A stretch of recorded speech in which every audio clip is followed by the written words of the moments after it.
예, 오늘 우리가 함께 본 말씀으로 나를 설득하시는 돌베개의 하나님, 나를 설득하시는 돌베개의 하나님이란 제목으로 함께 하나님 말씀을 나누도록 하겠습니다.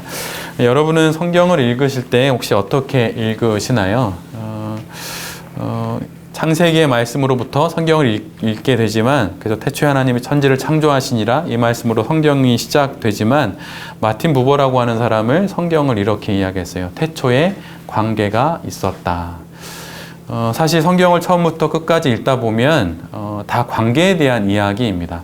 하나님과 나, 또 하나님과 관계 맺고 있는 수많은 사람들의 이야기들이 창세기부터 시작해서 요한계시록까지 계속 나오게 되죠. 근데 그 관계는 사건이라고 하는 일들 속에서 그 관계가 어떻게 전개되는지를 우리는 성경 속에서도 만나게 됩니다. 오늘 우리가 잘 알고 있는 성경 속의 두 여인을 만나게 됩니다. 언니 레아와 동생 라헬이죠. 언니 레아와 동생 라헬이 서로 끊임없이 경쟁을 벌입니다. 자녀를 낳아서, 아들을 낳아서 남편의 사랑을 독차지하는 것, 그것이 언니 레아와 동생 사이에 벌어진 경쟁입니다. 근데 그 경쟁이 점점 점입가경으로 이르게 돼요. 심지어 자신들의 몸으로 아이를 낳게 되는 것을 넘어서서 이제는 여종인 비라와 실바를 통해 아들을 낳으려고 하게 됩니다. 밀 거둘 때 레아의 첫 아들인 르우벤은 합환채를 구하게 됩니다. 우리가 잘 알다시피 합환채는 그 남녀 간의 관계를 맺을 때 아주 좋은 재료로 쓰는 그런 식물이라고 볼 수가 있는데, 되게 향기로운 열매를 낳게 됩니다. 그래서 그것을 갖고 이제 사람들이 활용을 하게 되는데, 르우벤이 합환채를 구하게 되었어요. 그리고 엄마의 바램을 알고 있었기에 엄마 레아에게 그것을 전해주게 되지요. 이에 자녀를 낳지 못한 라헬이 그 사실을 알게 되고 이 합환채를 언니에게 요구하게 됩니다. 그러자 언니 레아가 그 합환채를 그 라헬에게 주게 되고, 대신 레아는 남편 야곱과 하룻밤을 보내는 그것을 얻게 됩니다. 그런데 정작 합환채를 통해서 태가 열려야 할 라헬은 태가 열리지 못하고, 오히려 언니 레아가 태아가 열리고 또 이제 태가 열리고 아이를 잉태하게 됩니다. 심지어 아들을 낳는 것을 넘어서서 이젠 딸까지 낳게 되지요. 레아의 고백처럼 하나님께서 후한 선물을 레아에게 주신 것입니다. 그러나 합환채를 사용하고도 라헬은 자녀를 낳지 못합니다. 또 한 번의 인간적인 방법이 수포로 돌아가게 된 것이죠. 시녀를 통해서 아들들을 얻기는 했지만 라헬 자신의 몸으로 낳은 자녀는 아니었기에 라헬은 여전히 부족함을 느꼈습니다. 합환채를 통해 자녀를 낳으려는 라헬의 두 번째 인간적인 노력 역시 무의로 돌아가 버립니다. 그런데 이 창세기 앞부분, 레아와 라헬의 이야기를 쭉 읽어보면 이 모든 과정을 통해서 할아버지 아브라함과 아버지 이삭이 낳은 자녀들의 4배에 이르는 가족을 야곱이 이루는 것을 알게 돼요. 실제로 자녀들을 낳은 이 인원수들을 쭉 세보면 실제로 야곱은 훨씬 더 많은 아버지 아브라함보다, 할아버지 아브라함보다, 또 아버지 이삭보다 그 낳은 자녀의 수가 4배에 이른다는 것을 알게 됩니다. 이 모든 일의 시작과 또 과정들은 비록 지극히 인간적인 방법들로 계속 그 과정들이 메워져 있지요. 그러나 그들의 인간적인 시기와 질투로 가득 찬 이 모든 과정들이 결국 하나님께 들려짐으로 하나님께서는 이 모든 것을 모아서 당신의 뜻을 이루시게 됩니다. 그러나 여기서 우리가 염두에 두어야 하는 것은, 이것이 우리의 인간적인 열심과 우리의 인간적인 행위가 모두 다 정당화가 되거나 또 그렇게 살아도 된다는 뜻은 결코 아닙니다. 우리가 아무리 인간적인 열심을 한다 하더라도 결국에는 하나님께서 우리의 이런 모든 시기와 질투까지도 당신께서 당신의 손에 쥐심으로 이 모든 것을 통해 당신의 뜻을 이루신다고 하는 것이죠. 창세기 28장 15절에 있는 말씀, 우리가 함께 본 말씀을 제가 읽어드리면 다음과 같습니다. 내가 너와 함께 있어 내가 어디로 가든지 너를 지키며 너를 이끌어 이 땅으로 돌아오게 할지라. 내가 내게 허락한 것을 다 이루기까지 너를 떠나지 아니하리라 하신지라. 이것은 우리 모두가 잘 알다시피 베델에서 돌베개를 베고 자던 야곱에게 나타나신 하나님께서 하신 말씀입니다. 야곱이 어떤 인물입니까? 자신의 모든 노력 또 자신의 모든 방법을 통하여서 어떻게든 장자권을 가져야 했고 또 그렇게 사는 것이 자신의 삶을 개척하는 것이라고 여겼습니다. 그러나 그 삶의 결론은 도망자가 되는 것이었죠. 그가 그래서였을까요? 그의 아내들 역시 모든 인간적인 방법을 통해서 그들의 삶을 개척합니다. 인간의 시기와 질투, 경쟁과 인위적인 모든 시도와 방법들 속에서 그 모든 것을 해치고 그러나 하나님께서 당신의 약속을 이루십니다. 신앙생활을 오래 하면 할수록 제가 갖게 되는 마음속에 한 가지 일은 다 괜찮다는 거예요. 조금은 억울한 일을 당할 때도 있지 않습니까? 때로는 원치 않는 상황과 여건에 놓일 때도 있지요. 그런데 이 돌베개의 하나님을 알게 된다면 다 괜찮다고 말할 수 있습니다. 저는 그것이 믿음이라고 생각하고 저는 그것이 신앙이라고 생각합니다. 어떤 상황 또 어떤 갈등 속에서도 하나님은 당신의 약속을 반드시 이루시고 당신의 그 약속이 제 길을 걸어가도록 만드시는 분이기 때문입니다. 그래서 너무 억울해할 필요도 없고 또 너무 누군가로부터 어려운 일을 당했다 하더라도 그를 너무 미워할 필요도 실은 없습니다. 왜냐하면 그 모든 일을 통해서 결국 하나님께서 당신의 뜻을 이루시기 때문이지요. 여러분 구원이 뭐라고 생각하십니까? 구원을 다양하게 정의할 수 있지만 제가 최근에 읽었던 책에서 만났던 구원의 정의는 이런 거였어요.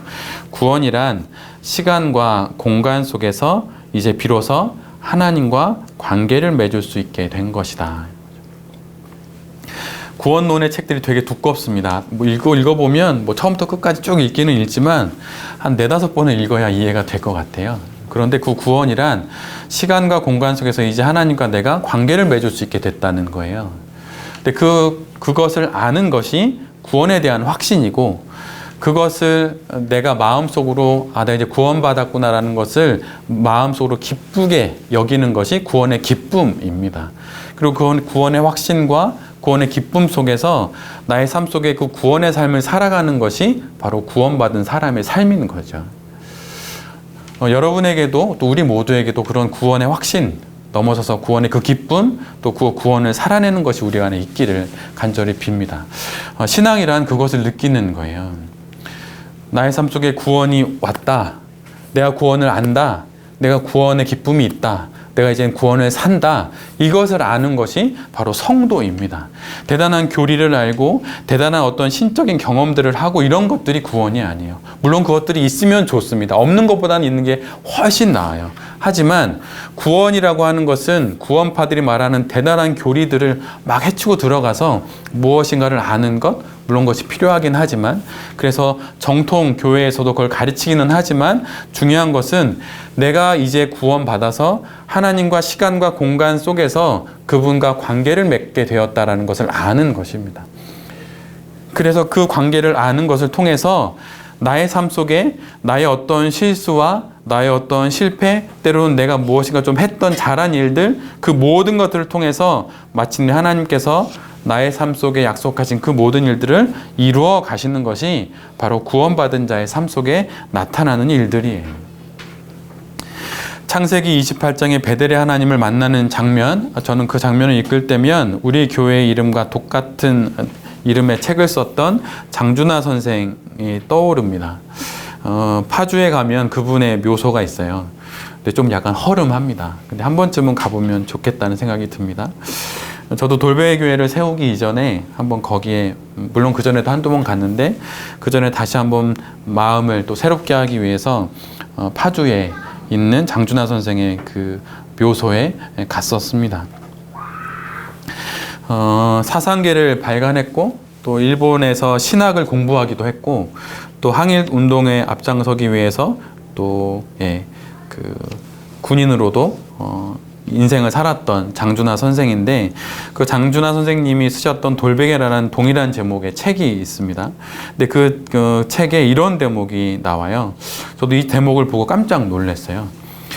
그 이전엔 그냥 독립운동을 한 광복군인 줄 알았는데 책에 이 부분이 나와서 깜짝 놀랐습니다. 제가 그 부분을 잠시 읽어드릴게요. 창세기 28장 10절로 15절에 나오는 야곱의 돌베개 이야기는 내가 결혼 일주일 만에 남기고 떠난 아내에게 일본 군 탈출의 경우 그 암호로 약속하였던 말이다. 마침내 나는 그 암호를 사용하였다. 그 후 나는 돌베개를 베고 중원 6천리를 걸으며 잠을 잤고 지새웠고 꿈을 꾸기도 하였다. 나의 중원 땅 2년은 바로 나의 돌베개였다. 아니 그것이 나의 축복받는 돌베개여야 한다고 생각했다. 두국의 독립을 위해서 일본군으로 잡혀갔다가 거기서 이제 탈출을 하게 됩니다. 그리고 중원 땅을 이제 걷게 되지요.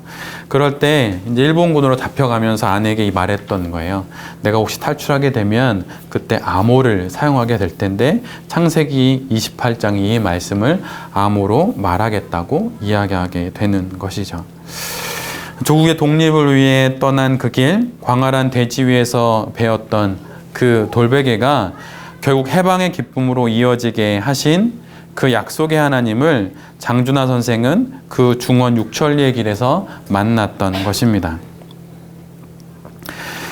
오늘 본문 역시 마찬가지입니다. 레아와 라헬, 야곱과 또 뒤에 나오는 라반, 이들 모두 이들이 벌이는 그 모든 일들을 가로질러서 하나님께서 돌베개의 약속을 이루어 가시는 것, 그것이 바로 우리가 지금 만나고 있는 이 본문에서의 하나님의 모습입니다. 하나님께서는 이 모든 문제적인 상황들을 지나셔서 무슨 일이 있어도 돌베개의 약속을 반드시 이루시는 분입니다. 창세기 오늘 본문에 함께 읽었던 본문 22절을 보면 하나님께서 라헬의 태를 여시는 장면이 나옵니다. 하나님이 라헬을 생각하신지라 하나님이 그의 소원을 들으시고 그의 태를 여셨으므로 하나님께서는 올 한 해도 우리를 생각하시고 또 우리를 들으시고 마침내 우리의 삶에 막힌 모든 태를 열어주실 것입니다. 우리는 한두 가지 생각으로 머리가 복잡하지요. 아이가 아파도 또 직장이 또 어려움이 있거나 사업에 어려움이 있어도 생각이 복잡합니다. 사역지가 바뀌어도 복잡할 수 있을 것 같아요. 그런데 우리는 비록 그렇게 여러 가지 일들로 한두 가지 일들만으로도 머리가 복잡하고 안절부절하지만 그래서 어찌할 바를 모르지만 하나님은 결코 그렇지 않습니다. 하나님은 결코 손이 짧지 않으십니다.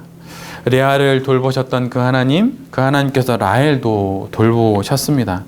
야곱을 돌보셨던 그 하나님께서 에서도 돌보셨어요. 이런 하나님께서 우리의 삶도 돌보십니다. 이런 하나님께서 우리의 삶 속에서 베델의 약속을 이루십니다.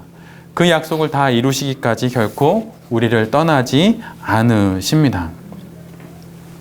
내가 너와 함께 있어 내가 어디로 가든지 너를 지키며 너를 이끌어 이 땅으로 돌아오게 할지라.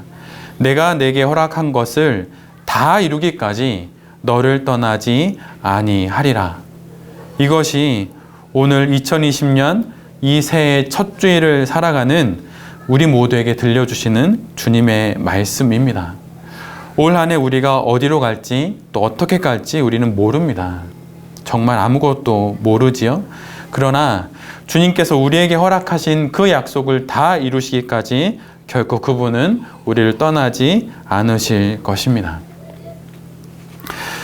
그러나 여기서 우리 모두가 스스로에게 던져야 하는 질문이 있습니다. 그것은 이 질문이에요. 나에게도 나의 돌베개가 있는가? 장준하 선생님처럼 내가 벨 돌베개가 나에게 있는가? 우리 모두는 물어야 합니다. 저 역시 또 저에게도 물어야 하는 질문이지요. 장준하 선생이 썼던 그 책의 첫 문장이 이렇게 시작돼요. 1944년 7월 7일 이 날은 광활한 대지에 나의 운명을 맡기던 날이다. 아마도 장준하 선생님에게는 이 날이 그분이 첫 번째 돌베개를 배웠던 그날이었으리라 생각이 듭니다. 광활한 대지에 나의 운명을 맡길 때 그때 우리는 마침내 내가 벨 돌베개를 베게 되는 것이죠. 믿음은 여러분 모험하는 거예요. 너무 움츠려들지 마십시오. 여러분 모험하십시오. 너무 내 안에 이렇게 자꾸 내 안으로 이렇게 숨지 말고 하나님 앞에 모험하십시오. 믿음은 모험하는 것입니다. 제가 읽었던 책 중에 이런 문구를 만난 적이 있어요. 삶 속에 뛰어드십시오라는 제목의 글이었는데 어느 신부님이 쓰셨던 글입니다. 제가 그 부분을 잠깐 줄여서 읽어드리면 다음과 같아요.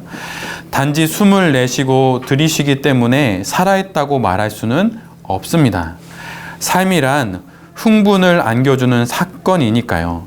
당신은 정말 충분히 살아있다고 생각하십니까? 당신은 진실로 삶 속에 뛰어드셨습니까? 아니면 아직도 물가에서 몸을 떨며 서 있으십니까?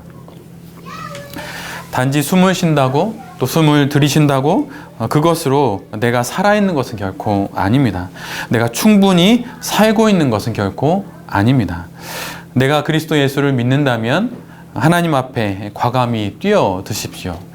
장준하 선생이 그 광활한 대지에 뛰어들었듯 그렇게 주님께 뛰어드십시오. 우리 앞에 가장 광활한 대지는 바로 하나님입니다. 하나님 앞에 뛰어들 때 상상하지도 못했던 상황으로 또 그러한 삶으로 우리를 열어주실 것입니다. 이 돌베개 교회가 그렇게 세워졌어요. 그래서 어느새 또 두 번째 해를 맞게 됩니다. 저는 돌베개 교회에 있는 모든 성도님들, 저 자신을 포함한 모든 성도님들, 그리고 저 밖에 뛰노는 우리 아이들까지도 주님 앞에, 예수 그리스도 그 주님 앞에 뛰어들어서 아름답게 또 멋지게 모험하는 인생이 되기를 정말 간절히 바랍니다. 그것이 믿음이죠. 오늘 우리가 함께 봤던 누가복음 1장의 말씀, 우리가 잘 알고 있듯이 예수 그리스도가 잉태되었던 말씀을 기록하고 있는 본문입니다. 또 우리는 모두 다 같이 누가복음 말씀을 묵상하고 있죠. 세례 요한이 엘리사벳의 태중에 잉태된 6개월 후에 하나님께서 갈릴리 나사렛에 다윗의 자손 요셉과 약혼한 처녀인 마리아에게 천사를 보내십니다. 그리고 천사가 그녀에게 건네는 첫 마디는 이거였어요. 여러분 한번 들어보세요. 결혼을 했지만 아직 남자를 모르는 여인이, 결혼을 앞두고 있는 여인에게 천사가 건넨 말이 이것입니다. 은혜를 받은 자여 평안할지어다. 주께서 너와 함께 하시도다. 그러면서 천사는 여인에게 이렇게 말합니다. 당신은 아이를 잉태하게 될 것입니다. 아직 결혼을 하지 않은 여인에게 이 이야기가 정말 은혜 받은 이야기일 수 있겠습니까? 정말 들으면 평안할 수 있는 이야기인가요? 이것이 주님과 함께 한다는 약속의 말씀처럼 들리겠습니까? 이 갑작스러운 축복 같지 않은 축복에 이 어린 여인이었던 마리아는 되게 당혹스러웠고, 그래서 그 감정을 성경 본문에 그대로 드러냅니다.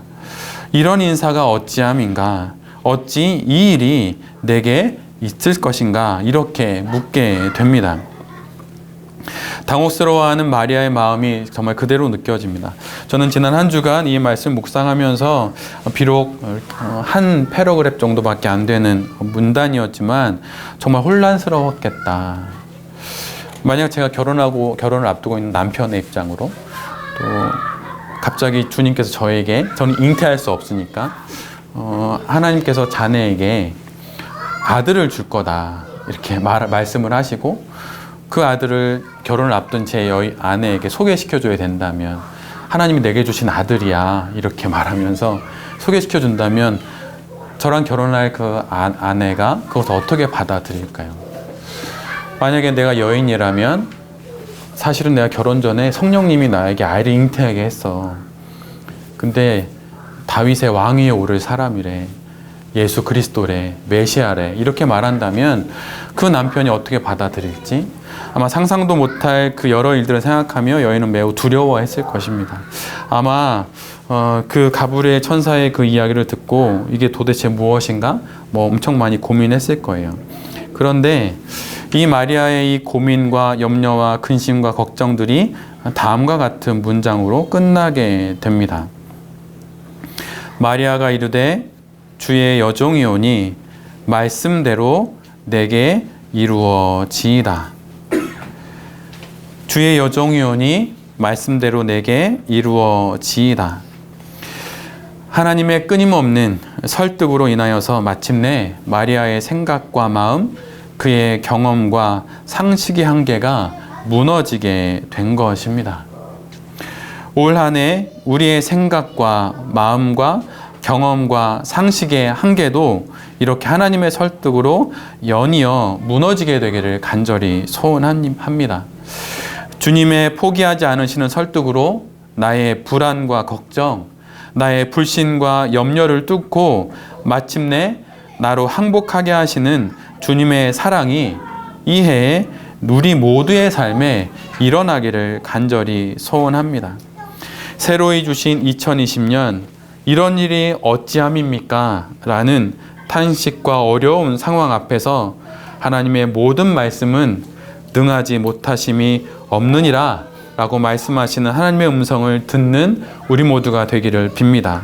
그리고 이 음성 앞에 나의 한계가 하나님의 설득으로 연이어 무너짐으로 단 한 번 꿈꿔보지 못했던, 단 한 번 상상하지 못했던 그 아름다운 그 성도의 삶을 여기 있는 우리 모두가 살게 되기를 간절히 기도드립니다.